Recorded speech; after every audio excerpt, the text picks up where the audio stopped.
오늘 주시는 하나님의 말씀은 출애굽기 19장 10절로 15절 말씀입니다. 우리 한 목소리로 하나님의 말씀을 받들어 읽겠습니다. 함께요. 여호와께서 모세에게 이르시되 너는 백성에게로 가서 오늘과 내일 그들을 성결하게 하며 그들에게 옷을 빨게 하고 준비하게 하여 셋째 날을 기다리게 하라. 이는 셋째 날에 나 여호와가 온 백성의 목전에서 시내산에 강림할 것임이니 너는 백성을 위하여 주의의 경계를 정하고 이르기를 너희는 삼가 산에 오르거나 그 경계를 침범하지 말지니 산을 침범하는 자는 반드시 죽임을 당할 것이라. 그런 자에게는 손을 대지 말고 돌로 쳐 죽이거나 화살로 쏘아 죽여야 하리니 짐승이나 사람을 막론하고 살아남지 못하리라 하고 나팔을 길게 불거든 산 앞에 이를 것이니라 하라. 모세가 산에서 내려와 백성에게 이르러 백성을 성결하게 하니 그들이 자기 옷을 빨더라. 모세가 백성에게 이르되 준비하여 셋째 날을 기다리고 여인을 가까이 하지 말라 하니라. 아멘. 아멘. 반드시 해야 할 것이라고 하는 제목을 정했는데요. 원래 설교 제목은 좀 긴데 여러분이 한번 꼭 기억하면 좋겠습니다. 그리스도의 신부된 그리스도인이 반드시 해야 할 세 가지입니다. 오늘 설교 제목이 이 제목 속에 오늘 내용이 다 포함되어 있습니다. 그리스도의 신부된 그리스도인이 반드시 해야 할 것 세 가지라고 하는 제목으로 하나님 말씀을 함께 좀 나누겠습니다. 지금 저를 이제 보시고 출애굽기는 몇 장까지 있을까요? 40장입니다. 네, 1부에는 대답을 못 하시는데 우리 2부에는 벌써 아시는 분들이 많으시죠. 출애굽기는 40장으로 되어 있습니다. 근데 내용을 분석해 보면 딱 두 부분으로 이렇게 나누어집니다. 하나는 1장부터 18장까지. 이것은 출애굽의 경로를 이야기하고 있습니다. 하나님이 모세를 선택하시고 모세를 보내시고 10가지 재앙으로 애굽을 심판하시고 그들을 건져내셔서 홍해를 건너게 하시고 그리고 3개월 동안 광야를 지나 시내산 앞에까지 도착하는 여정을 기록하고 있는 것이 출애굽기 1장부터 18장까지입니다. 그리고 또 한 부분은 20장부터 40장까지입니다. 20장부터 40장까지는 이스라엘 백성들에게 하나님이 율법을 주시는 내용입니다. 두 부분으로 되어 있습니다. 그러면 여러분 한번 생각해 보세요.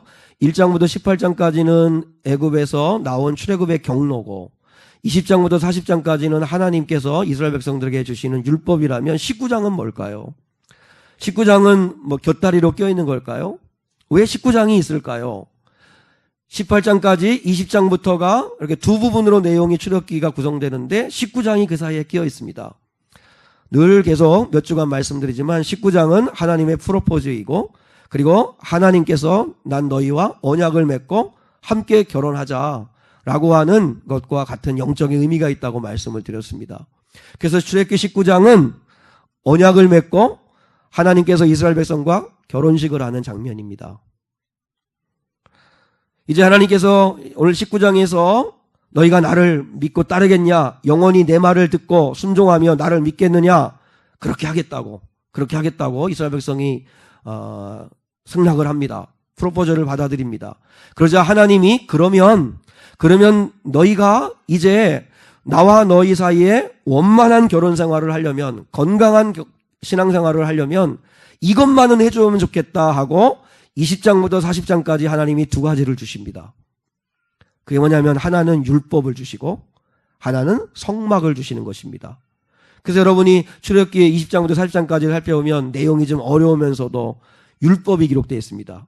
그래서 20장에 제일 먼저 나오는 게 율법의 근간이 되고 율법의 기초가 되는 게 뭐죠? 출애굽기 20장에 제일 먼저 나오는 게 뭐죠? 10계명입니다. 10계명. 10계명이 율법의 골조입니다. 율법의 뼈대입니다. 10계명에서 율법이 나오는 것입니다. 그래서 1계명부터 4계명까지 하나님을 어떻게 섬길 거냐, 5계명부터 10계명까지 인간관계에서는 어떤 관계를 맺고 살아가는 게 성도다운 거고 그리스도의 신부다운 거냐 하는 이야기를 20장부터 40장까지 계속 하나님이 율법을 주시면서 말씀하시는 거예요. 한마디로 율법을 주신 하나님의 의미는 뭐냐면 말씀 주신 거예요. 말씀 주신 거고, 그 다음에 또 한 가지 주신 게 성막입니다. 성막. 근데 하나님이 성막을 주실 때 보세요. 모세, 네가 알아서 상상력을 동원해서 멋지게 한번 근사하게 한번 지어봐. 그렇게 하지 않으셨습니다. 성막의 모양, 성막의 크기, 치수, 1cm, 1mm 하나까지, 그리고 재료, 그 다음에 색깔, 실의 종류, 보석의 종류, 그 다음에 그 제사 제도, 그 성막에서 어떻게 예배를 드려야 되는가, 그 다음에 성막에서 일할 사람들은 누구여야 되고, 그들이 입어야 할 옷은 뭐고, 그걸 아주 구체적으로, 우리가 읽으면 너무 어려운데 너무나 구체적으로 하나님이 다 일러주세요. 그만큼 성막이 중요하다는 거겠죠. 성막을 주신 이유는 뭘까요? 예배하는 자가 되라는 거죠. 예배하는 자가 되라. 오늘 말씀을 토대로 해서 그리스도의, 아니 하나님과 결혼하는 신부된 성도인 우리가, 그리스도인이 반드시 하나님과 함께 동행하려면 해야 될 일이 있다는 거예요. 그게 오늘 본문에서 토대로 해서 세 가지를 살펴보겠습니다. 자, 첫 번째 따라하겠습니다. 말씀 따라가라. 말씀 따라가라. 신명기의 말씀을 예수님이 인용하셔서 악한 마귀가 유혹할 때 이렇게 말씀하십니다. 사람이 사는 건 떡으로 사는 게 아니다. 우리는 떡 먹고 사는 거고 돈 벌어 사는 거라고 생각하지만 그렇지 않다. 사람이 사는 것은 하나님의 입에서 나오는 말씀으로 사는 거다. 정말 그렇습니다. 이 원리를, 이 말씀의 의미를 진짜 경험한 사람은 말씀이 능력이라는 것, 말씀이 생명이라는 것 압니다. 떡이 필요 없다는 것이 아닙니다. 떡이 필요하지만 그러나 떡으로 사는 게 아니다. 사람이 사는 건 하나님의 말씀으로 사는 거다. 왜냐하면 말씀이요 죄를 떠나가게 하거든요. 늘 말씀드리지만 부부간에 왜 갈등하고 왜 부부간에 힘들까요? 죄가 틈타 있기 때문에 그렇거든요. 미워하고 시기하고 남 탓하고 거짓하고 불의를 저지르고 다 죄 문제거든요. 그런데 말씀이 임하면 죄가 떠나가거든요. 말씀이 역사하면 죄를 이기거든요. 결국은 사는 건요, 말씀 가지고 사는 거예요. 말씀이 우리를 살게 하는 거예요. 말씀을 붙든 사람을 하나님이 지키시는 거예요. 믿습니까? 그래서 하나님은 말씀 따라가라는 거예요. 말씀 따라가라. 오늘날에는요, 이거 이제 찬송가지만 성경이라고 여러분 생각하시고, 이 성경이 정말 흔한 시대입니다. 아마 신앙생활을 좀 하신 분들의 가정들에 가보면 성경 몇 권씩은 다 있을 겁니다. 교회에도 성경책 가지고 오지만 이거 안 가져가시고 그냥 놓고 가시고 잃어버려도 괜찮다 생각하는 거죠. 이거 막상 살려면 몇만 원씩이지만. 근데 너무너무나 성경이 흔한 시대예요. 그런데 안타깝게도 성경을 사랑하지는 않아요. 그래서 오늘 우리 교회가 2019년도에는 말씀을 묵상하는 한 해가 되자. 그래서 온 성도들이 큐티하는 한 해가 되자. 그렇게 정했습니다. 오늘 말씀에서 하나님이 말씀하여 주셨기 때문입니다. 큐티라고 하는 걸 콰이어 타임이라고 하죠. 경건의 시간, 고요의 시간이라고 이야기합니다. 이걸 굳이 해석하면 말씀 묵상의 시간, 이렇게 이야기할 수 있습니다. 몇 번을 계속 강조하겠지만 여러분 잘 들어주시면 좋겠습니다. 말씀 묵상이라는 게 뭘까? 기도와 말씀을 통해서, 날마다 기도와 말씀을 통해서 인격적으로 하나님을 만나 교제하는 고귀한 시간, 그게 말씀 묵상의 시간입니다. 다시요. 날마다 기도와 말씀을 통해 살아계신 하나님을 인격적으로 만나고 교제하는 고귀하고도 복된 시간, 그게 말씀 묵상의 시간입니다. 말씀 묵상은, 살아계신 하나님은 말씀 묵상을 통해, 성경을 통해 우리에게 말씀하시고 우리는 기도를 통해 하나님의 음성을 듣는 것입니다. 여러분, 하나님이요, 어떤 분들은 하나님의 음성 듣고 싶다, 하나님의 음성 듣고 싶다 그러는데 이병수 이러면서 부르지 않아요. 하나님이요. 하나님은 성경, 이 말씀을 통해서 우리에게 말씀하시는 거예요. 이 말씀을 우리가 묵상하면 생각을 통해 하나님이 깨달음을 주셔서 말을 걸어오시는 거예요. 그리고 기도를 통해서 또 하나님의 음성을 듣고요. 하나님의 음성을 들으려면 말씀을 사랑해야 돼요. 말씀을 알아야 돼요. 여러분, 큐티는 성경 공부가 아닙니다. 요즘은 신학 교수님들이 또 신학교에 가면요, 안타까운 게 뭐냐면 성경을 학문으로 대한다는 것입니다. 그래서 예수 그리스도에 대한 구원의 확신이 없는 신학교수도 있고, 지옥을 안 믿는 신학교수도 있고, 목사도 있고, 신학생도 있다고 그래요. 왜 그럴까요? 그들은 하나님의 말씀을 그냥 학문으로 배우는 거예요. 학문으로. 아, 그런 설이 있대. 그런 주장하는 자가 있대. 아, 그 본문은 이렇게 풀어내는 사람들도 있대. 라고 해서 학문으로 대하면 능력이 없습니다. 하나님의 말씀은 살아계신 하나님의 말씀입니다. 이 하나님 성경을 통해서 우리는 하나님의 말씀을 듣는 겁니다. 여러분, 앞으로 큐티를 할 때 공부를 하려고 하시면 안 됩니다. 대화를 하시려고 하셔야 합니다. 하나님과 대화하려고 하는 것입니다. 이제 다음 주일에는 다 모든 분들에게 큐티집을 나누어 드리겠습니다. 그럼 이제 그것을 가지고 여러분이 한번 도전해 보셔야 합니다. 근데 그 말씀을 가지고 매일매일 주시는 그 말씀을 가지고 짤막합니다. 근데 그 말씀을 가지고 공부하려고 하지 말고 하나님과 대화하려고 노력해야 합니다. 묵상은 말 그대로 묵상이지 명상이 아닙니다. 명상하고 묵상은 좀 다릅니다. 여러분, 가령 인도에 여행을 받은 요가라든지 참선이라든지 깊은 산골에 좋은 절이라든지 아니면 사찰에 들어가서 조용한 시간을 보내면서 템플 스테이하고 그러면서 내 안에 있는 욕심을 비운다. 그건 다 명상입니다. 명상은 악한 마귀가 틈타기 쉬운 것들입니다. 그래서 그리스도인들이 명상하겠다, 요가하겠다 하지 마십시오. 우리는 묵상을 하는 겁니다. 그러면 명상과 묵상이 무슨 차이가 있는 줄 아세요? 명상은 대상이 없는 겁니다. 대상 없이 생각을 비우고 욕심을 비우자고 해서 조용한 시간을 갖는 것입니다. 우리는 하나님이라고 하는 대상이 있습니다.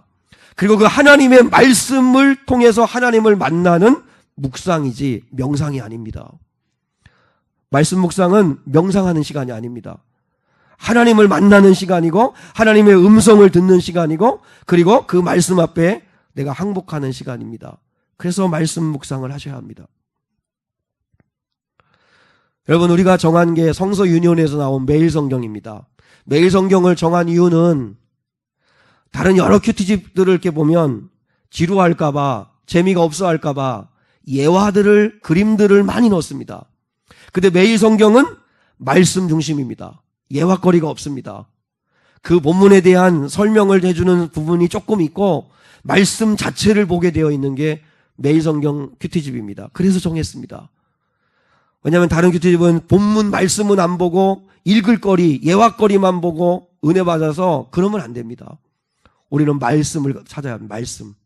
말씀 앞으로 가야 되고 말씀에 집중하게 만들었기 때문입니다. 그래서 매일 성경으로 정했습니다.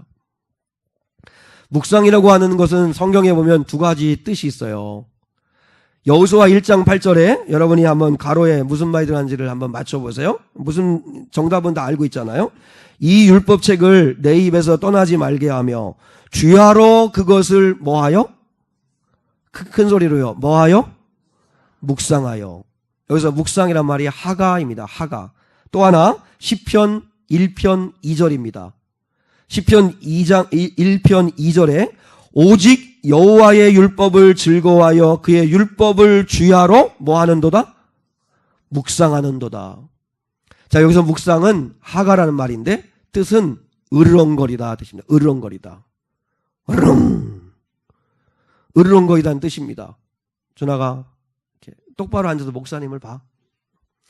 으르렁거리다는 뜻입니다. 무슨 말이냐면 가끔 여러분이 신비한 동물의 세계라든지 동물왕국이라든지 이런 것을 보면 알지만 맹수가 사자가 사냥해가지고 먹잇거리를 잡잖아요. 그러면 그 주변에는 그걸 시시탐탐 노리고 있는 그 하이에나가 있습니다. 그러면 그 하이에나라든지 그걸 훔쳐가려고 하는 그 적들이 있는 걸 보면 그때 사자가 으르렁거립니다.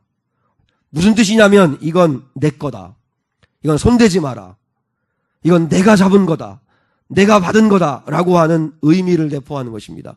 그러면 한번 오늘 말씀을 적용해 보세요. 여호수아에게 하나님이 이 율법책을 내 입에서 떠나지 말게 하며 주야로 아침 저녁으로 그것을 으르렁거려라 하는 게 무슨 뜻이에요? 그리고 여호와의 율법을 즐거워하여 그의 율법을 주야로 으르렁거리는 게 무슨 뜻이에요? 그날 하나님이 주신 말씀을 마귀에게나 세상에 뺏기지 말고, 이거 오늘 하나님 나에게 주신 말씀이다. 내가 믿고 인생의 기초를 쌓을 말씀이다. 그 말씀을 지켜내라. 지켜내는 거, 그게 묵상이라는 것입니다. 또 하나의 뜻이 있습니다. 또 하나의 뜻은 시편 119편 97절에 내가 주의 법을 어찌 그리 사랑하는지요. 내가 그것을 종일 작은 소리로 뭐가 들어갈까요? 읊조리나이다 라는 말입니다. 읊조리나이다. 읊조리다라는 말이 좀 어려운 단어인데 이 말이 히브리어로 시아티라는 말입니다. 시아티. 하가라고 하는 뜻과는 좀 다른데 이 말은 무슨 말이냐면 되새김질하다라는 뜻입니다. 다윗이 많은 하나님의 사람들이 하나님의 말씀을 내가 어찌 그리 사랑하는지요. 나는 그것을 종일토록 작은 소리로 계속 뭐 한다고요? 되새김질한다고요. 말씀 묵상은 되새김질하는 것입니다. 오늘 여러분이 설교를 들었으면 듣고 교회 문 나가면 딱 잃어버리면 아무 소용없고요. 지난 주일 낮에 주신 본문의 말씀이 뭐지? 보고 그때 목사님이 무슨 말씀을 하셨지? 기억하고 자꾸 되새김질하면서 나에게 적용해야 그게 말씀이 내게 되는 거라고요.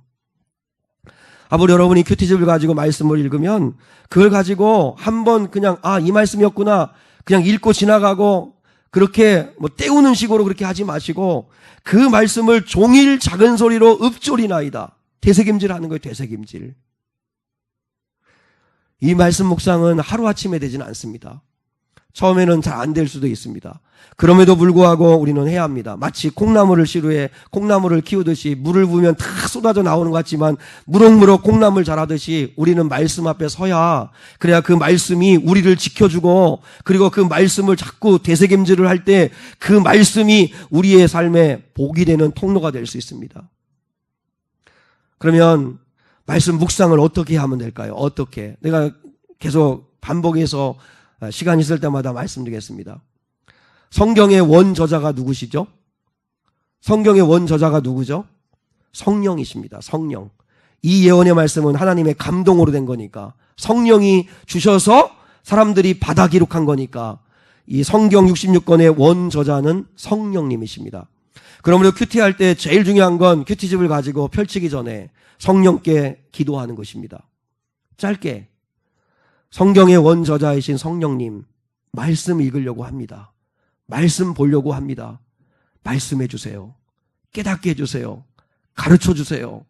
목사님이나 사람들이 가르치는 것보다 성령님이 가르쳐 주기를 바라요. 제가 듣겠사오니 말씀해 주세요 하고 기도하는 것입니다. 그리고 이제 펼칩니다. 펼쳐서 그날에 주신 말씀을 가지고 최소한 3번을 읽으셔야 합니다. 제가 1월달 거 2월달 거 큐티를 보니까 시편하고 마태복음이더라고요. 시편과 마태복음 말씀에 그날 짧게 주신 하나님 말씀을 충분하게 읽어야 합니다. 읽고 그리고 그 내용을 이해해야 합니다. 내용을. 그 내용을 이해하실 때 여러분이 쉽게 하는 방법이 있습니다. 그 본문의 말씀에서 하나님을 찾는 겁니다. 하나님을. 성부 하나님은 어떤 분이신가? 우리 하나님은 심판하시는 분이시네. 하나님은 죄를 지으면 벌을 내리시는 분이시네. 사랑의 하나님이시네. 또 그게 신약이면 예수 그리스도가 어떤 분이신가? 또 성령님은 어떤 분이신가? 하나님을 찾는 거예요. 그리고 또 하나는 그 본문에 나오는 사람이 나오면 믿음으로 어떻게 살았는가를 찾아내셔야 돼요. 이런 상황에서 다윗은 이런 믿음으로 버텼네. 믿음으로 안 사는 게 이런 거네. 사울왕 같은 경우는 하나님의 말씀을 이렇게 저버렸네. 이러면서 내가 들어야 할 하나님의 말씀을 찾는 것입니다. 그리고 조용히 생각하는 시간을 갖는 것입니다. 묵상하는 시간이죠. 묵상. 그러면 성령님께서 생각을 통해 깨닫게 해주십니다. 무슨 뜻인지, 무엇을 알기를 원하시는지, 어떻게 하기를 바라시는지 알려주세요. 알려주세요.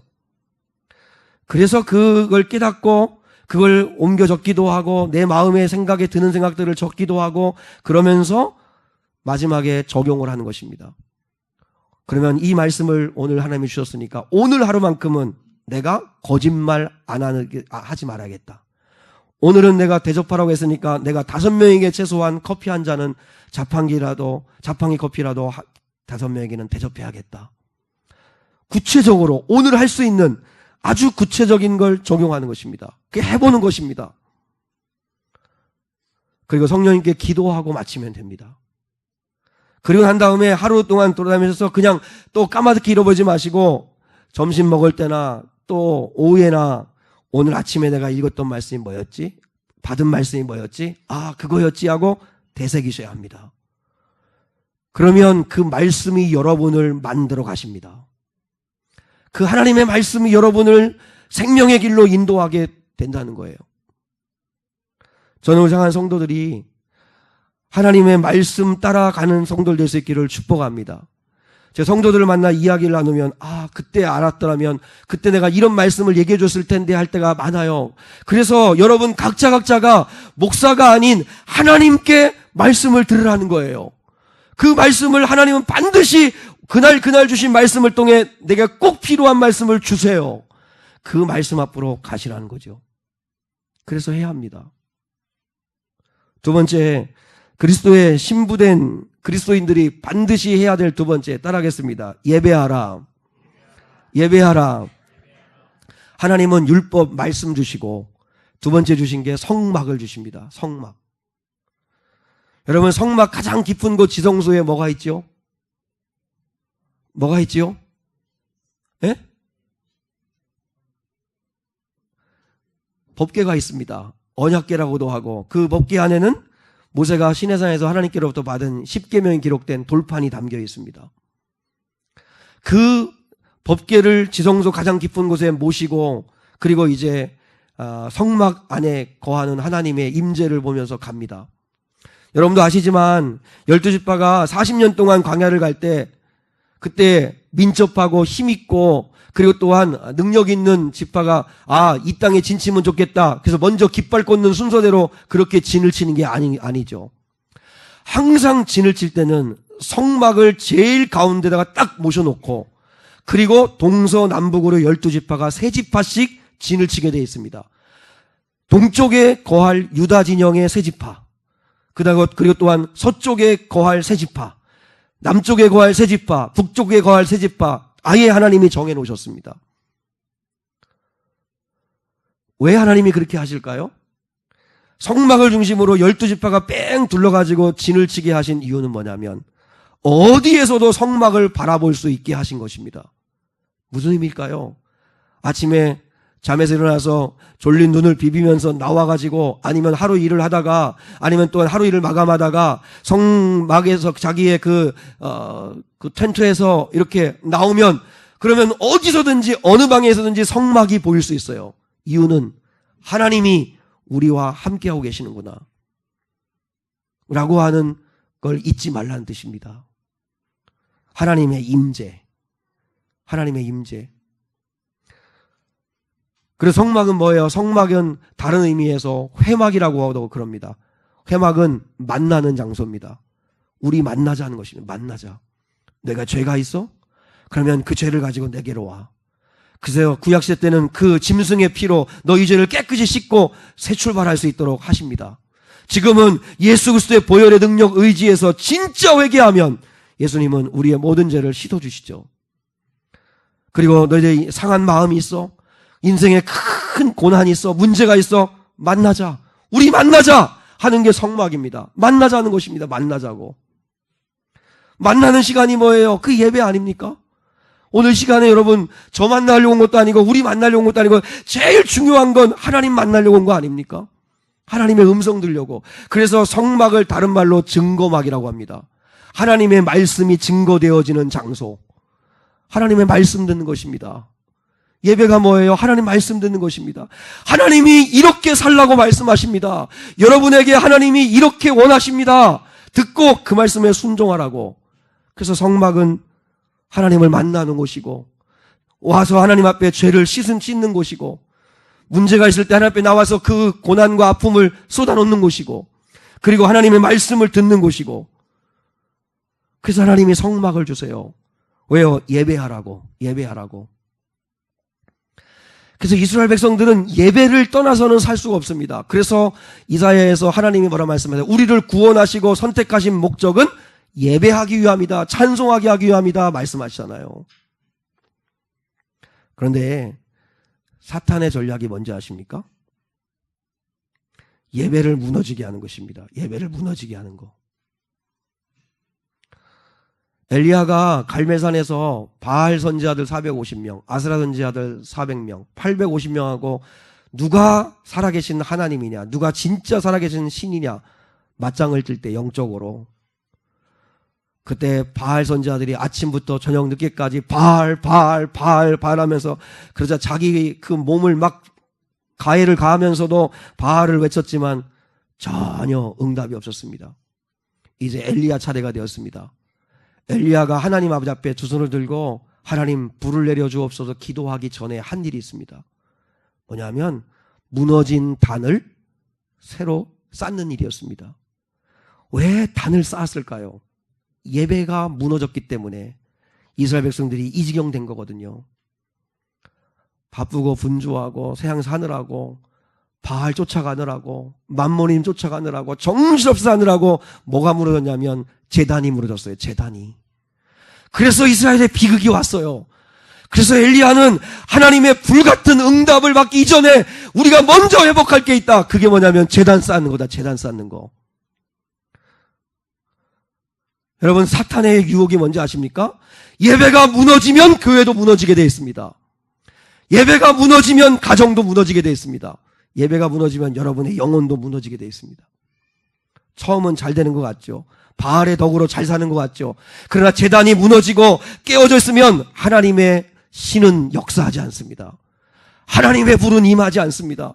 그래서 하나님의 불 응답을 받기 위해서는 무엇보다 먼저 예배가 회복돼야 된다는 거예요. 그래서 엘리야는 제단을 먼저 쌓아요. 그런데 악한 마귀는 예배가 무너지게 만들어요. 제가 목회하면서 진짜 힘든 게 뭔지 아십니까? 봉사자가 없는 거? 그거 아닙니다. 그건 솔직하게 말해서 제가 하면 되고 사모가 하면 되고 할 수 있습니다. 중요한 건 성도들이 예배가 무너지는 겁니다. 여러분이 좀 부담스러워도 여러분 나에게 주시는 말씀으로 여러분 들으십시오. 아니 하나님의 말씀으로 들으십시오. 예배가 무너집니다. 정신없이 바알을 쫓아가고 사느라고 예배가 무너집니다. 예배는 기본이고 생명입니다. 봉사는 여러분 정말 힘드시면 안 해도 괜찮습니다. 물론 작은 교회는 짐을 서로 안 지면 교회가 운영되기가 어렵긴 하지만 그래도 내 영혼이 무너지면서 너무너무 힘겨운데 봉사 안 해도 좋습니다. 그런데 예배는 회복해야 합니다. 예배는. 그런데 놀라운 건 예배가 회복이 되면 봉사하고자 하는 힘이 생깁니다. 이해하고 들어주세요. 장로님들, 안수집사님들, 권사님들, 예배 부분에서 회개해야 합니다. 회개해야 한다고 생각합니다. 예배가 다 무너졌습니다. 금요성령 집회 시간에 내가 애들 보기가 부끄럽습니다. 아이들, 젊은 집사님들만 나와 계시고 항전집 분자들은 보이지 않아요. 수요 예배에도 한두 분 나와 계시고 보이지 않아요.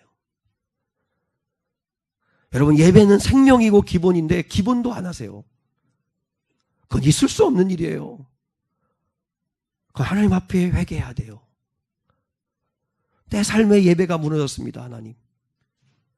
예배가 무너졌습니다. 마귀가 여러분 우리의 삶을 무너지게 만드는 전략이 뭐냐면 예배 멀어지게 만드는 거예요. 무슨 이유든지 예배가 무너졌다면 그럼 여러분 우리는 회개해야 됩니다. 어떻게든지 예배를 회복하려고 하셔야 합니다. 그래야 삽니다. 그래야 삽니다.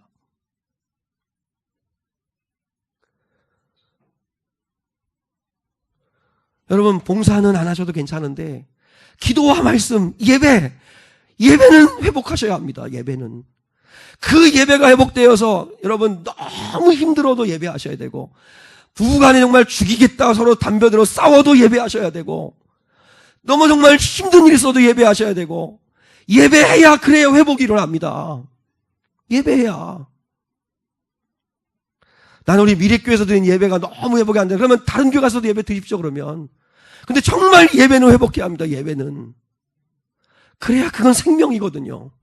하나님이 이제 광야를 새 출발할 그들에게 성막을 그렇게 모양 하나, 치수 하나, 그렇게 정확하게 하나님이 주신 이유는 이거 무너지면 안 된다. 성막이 제일 앞장서 가고 제일 중앙에 놓여 있어야 되고. 왜 중앙에 놓아요? 예배 중심으로 살라고. 예배 중심으로 살라고. 예배 무너지면 안 된다고. 예배 무너지면 다 살아날 수 있습니다. 우리 사랑하는 항존직 성도들이 예배 한 번 더 드리십시오. 예배.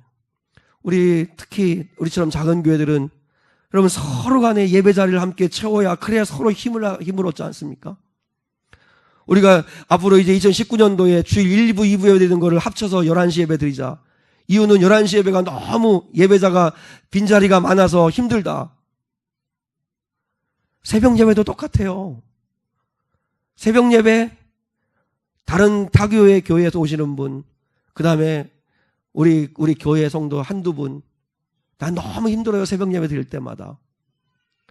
이 귀한 말씀을 좀 같이 나누면 좋겠는데, 금요일 날 수요 예배도 마찬가지고. 우리 하나님 아버지 앞에 이거 회개해야 합니다. 하나님의 심판 앞에 서기 전에 회개해야 합니다. 하나님의 불이 내리지 않습니다. 하나님의 응답이 임하지 않습니다. 제단이 무너지면. 우리 사랑하는 성도들이 간곡히 부탁을 드립니다.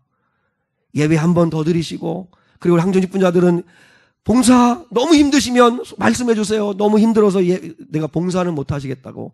그러나 예배를 회복해서 힘을 다시 내가 내겠다고. 그래서 예배만큼은 여러분 무너지지 마시고 예배를 통해 회복될 수 있는 은혜가 있기를 축복합니다. 그럼 마지막 세 번째, 그리스도의 신부된 자에게 요구하시는 반드시 해야 될 세 번째, 따라하겠습니다. 거룩하라. 첫 번째는 말씀 따라가라, 예배하라, 그 다음에 거룩하랍니다. 오늘 말씀 보니까요, 너희는 성결해라, 몸을 깨끗이 씻어라, 옷을 빨아라, 여인을 가까이 하지 마라, 너희는 성결하라, 그리고 사흘째 되는 날 내가 너희에게 갈 테니까 나를 기다려라. 계속 하나님이 거룩하라고 말씀하세요. 이 거룩하다는 게 카다시라는 말입니다. 카다시라고 하는 말은 따로 구별해 놓았다는 뜻입니다. 따로 빼놓았다. 특별한 목적이 있어서.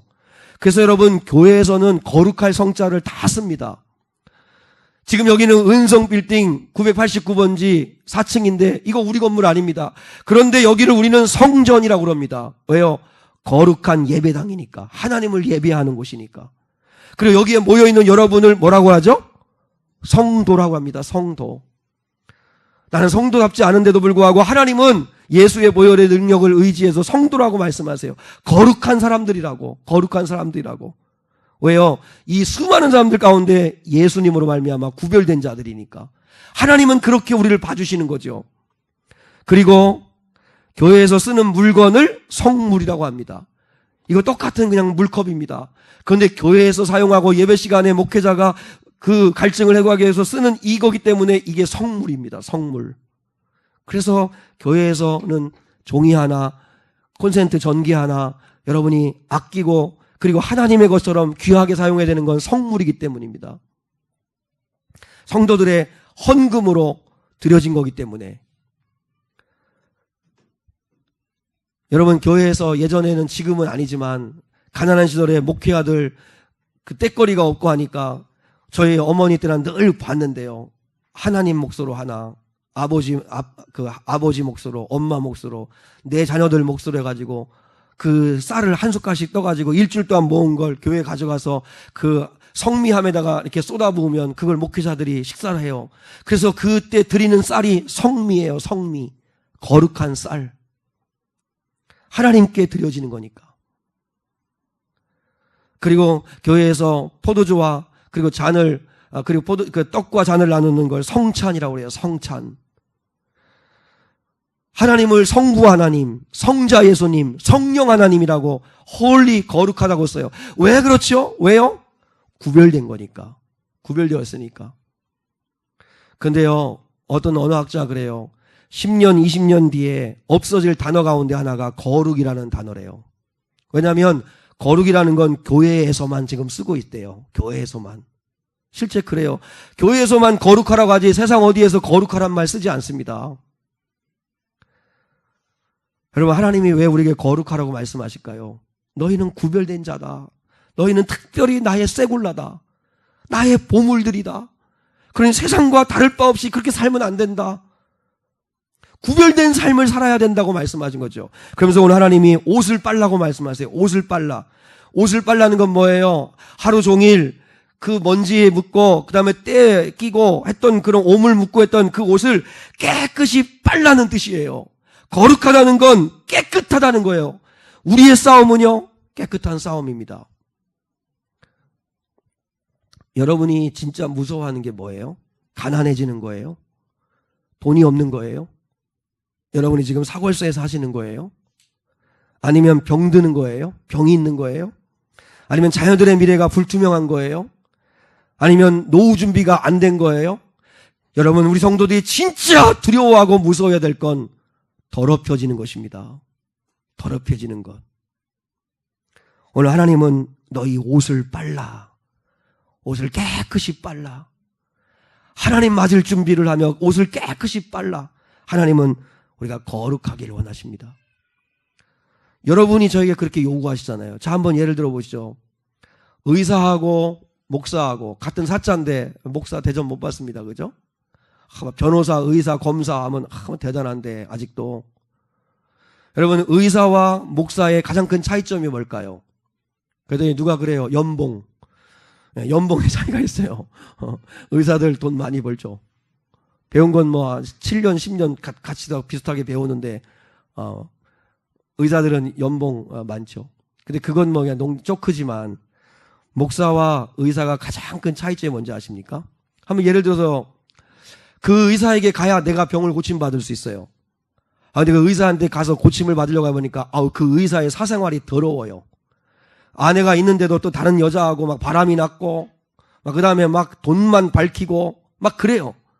근데 그 의사에게만 가야 내가 병을 고침받았어요. 그러면 가요, 안 가요? 좋은 말 할 때 대답해 주세요. 가요, 안 가요? 가요. 의사에게는 거룩함을 요구하지 않습니다. 내 병만 고쳐주면 돼요. 기술만 좋으면 돼요. 기술만 좋으면. 그러면 반대로 연봉은 적게 주면서. 여러분, 목사. 목사님이 유학을 했어요. 그래서 막 박사학위를 받았어요. 유학파예요. 그리고 얼마나 친절한가 몰라요. 성도들을 친절하게 돼요. 상담도 기가 막히게 잘해요. 상담학을 배워가지고. 설교도 얼마나 논리적으로 잘하는지 심플해요. 설교도 29분이면 딱 끝나요. 너무너무나 괜찮아요. 근데 지저분해요. 사모 말고 딴 여자를 만나기도 하고 딴짓거리 하고 다니는 지저분해요. 그러면 여러분 그 교회 다녀요, 안 다녀요? 여러분, 우리에게 성도들에게 똑같습니다. 세상이 그렇게 우리에게 요구하는 거고 하나님이 그렇게 요구하시는 거예요. 우리에게 요구하시는 건 여러분이 기술이 좋은 거 아닙니다. 실력이 좋은 거 아닙니다. 그러니까 우리는 스펙이 없다, 뭐 스카이 나오지 않았다, 뭐 우리는 돈이 없다. 그게 중요한 게 아니고 더럽혀진 게 중요한 겁니다. 더러운 게. 하나님이 원하시는 건 뭐예요? 하나님의 나라에는 그릇이 여러 가지가 있는데 내가 즐겨 쓰는 건 깨끗한 그릇이라고 말씀하시잖아요. 하다못해 여러분이 목사에게도 깨끗함을 요구해요. 내가 아무리 설교를 하고 아무리 목회를 해도 여러분 내가 삶이 지저분하면 내가 정말 거짓된 삶을 살면 여러분 교회 안 올 겁니다. 어떻게 교회 다닙니까? 물론 목회자도 인간이기 때문에 실수는 있습니다. 그건 허용해 줘야 되지만 거룩하지 않다면, 더럽다면 안 올 겁니다. 성도들도 마찬가지입니다. 세상에서 여러분도 빛이 되셔야 합니다. 그게 거룩함입니다.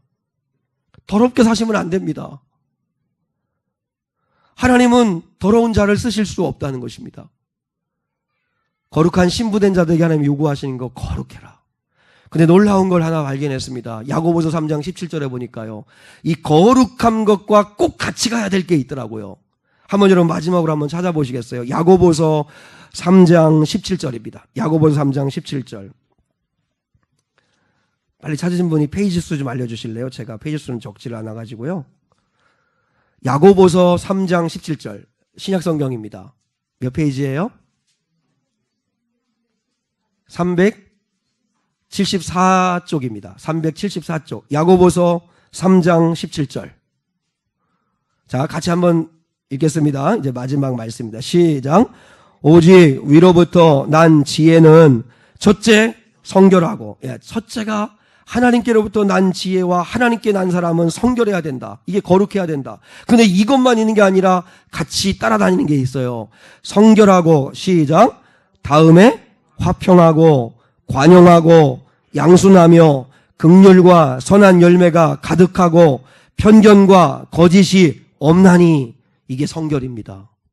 자, 그러면 예를 들어서 참된 성결은 내가 그냥 깨끗하기만 하면 되고 남하고는 아무 상관없이, 아닙니다. 다른 사람들과는 화평해야 되고 다른 사람에게 관용해야 되고 양순하고 긍휼 베풀고 선한 열매가 가득히 맺어져야 된다는 뜻입니다. 이런 겁니다. 그러니까 하나님의 사람들은 거룩하다면 화평을 맺는 사람이 돼야 한다는 뜻입니다. 예를 들어서 아이를 교회학교 아동부예배에 보냈는데 어떤 이제 이 아이가 여기가 확 긁혔어요. 그럼 여러분 부모님 마음이 속상하겠죠? 속상하잖아요. 안 속상해요? 그러면 여기 대번 속상해요. 그리고 대번 드는 생각이 뭐냐면 도대체 선생님들은 뭐 한 거지? 누가 담임이지? 이런 생각해요. 도대체 교회학교 선생님들은 뭐 한 거지? 여러분 사실 우리는요, 교회학교 아동부 선생님들이나 중고등 선생님들한테 월급 한 푼 안 주면서 봉사하시는 분들인데 우린 그들에게 무언가 무리한 걸 요구해요. 그래가지고 만약에 교사를 탓하거나 아니 어떻게 교회 보냈더니 애를 이 지경이 되게 했어요 라는 소리 한번 하면 헌신하고 자발적으로 봉사하는 교사들도 큰 상처를 받아요. 내가 이러려고 교사하나. 또 부모는 부모대로 아이가 속상하니까 또 그렇게 말할 수 있는데, 그때 거룩하다는 건 화평을 꾀해야 된다는 거죠. 속상해도 화평을 깨트리면서까지, 관계가 깨지면서까지 말하지 말아야 된다는 거죠. 일부러 그랬을 리는 없잖아요. 화평하고 관용해야 그게 거룩하다는 거예요. 장로님들이나 우리 권사님 사님들이나 우리가 해야 될 일은 뭐냐면 교회에서 화평을 이루는 거예요. 나하고 좀 잘 안 맞으니까, 좀 거꾸러우니까 그냥 나만 고결하게 그저 그냥 흰 백조처럼 그냥 나만 깨끗하면 돼. 그거 아니에요. 화평을 이루어야 된다고요. 화평을. 자랑봉사 하시는 분들 계세요. 자랑봉사에서 좀 이렇게 계신데 그분들은 자기 차로 자기 기름 써가면서 봉사하신 분들이세요. 그러니까 차를 타고 이용하신 분들은 이런 연말 되면 내가 대놓고 이렇게 옆구리 찌른 건데 양발 한쪽이라도 좀 이렇게 사서 선물도 좀 하세요. 여러분 그분들은 자기 수고하시는 거예요. 교통사고 나면 위험 감수하고 봉사하시는 거예요. 당신들 기름 써가면서 봉사하신 분들이에요. 다 교회에서는 봉사하는 건데 하다못해 여러분이 좀 오늘 이렇게 추운데 늦게 왔어 이러면서 짜증낼 것도 없고, 왜냐하면 화평을 이루셔야죠. 다 수고하시는 분들이니까. 얼마나 귀한 분들이에요. 주일 점심을 먹을 때도 맛이 왜 그래? 오늘 왜 짜네? 짜면 물 타서 드시고, 싱거우면 소금 갖고 다니다 소금 넣어서 드시든지 하고, 정 못 드시겠으면 가만히 숟갈 내고 안 드시면 되지. 왜 이러냐고. 그러면 여러분 그분들이 여러분 밥 해줘야 할 이유가 있는 사람들이 아니잖아요. 다 교회 섬기겠다고 희생하시는 분이잖아요. 보여 일주일 2주에 10만 원씩 드리지만 다 자기 돈 써가면서 하십니다. 자기 돈 몇만 원씩 더 써가면서 하시고 희생하십니다. 그러면 화평을 이루어야죠. 감사하다고. 오늘 짠데 나트륨 섭취할 수 있게 해서 감사하다고. 오늘 좀 싱거우면 싱겁게 건강쟁여 해주셔서 감사하다고. 여러분 교회에서는 어떤 음식을 먹어도 여러분에게 이상이 없을 줄 믿습니다. 아멘 하니까 또 심각해지는데, 한성도 여러분, 말씀의 결론을 맺겠습니다. 이 땅에 구별되어진 그리스도인들, 그리고 그리스도의 신부로 하나님과 결혼하여 그리스도를 따라가겠다고 하는 자들에게 하나님은 반드시 해야 될 것 세 가지 말씀하십니다. 첫 번째가 뭐지요?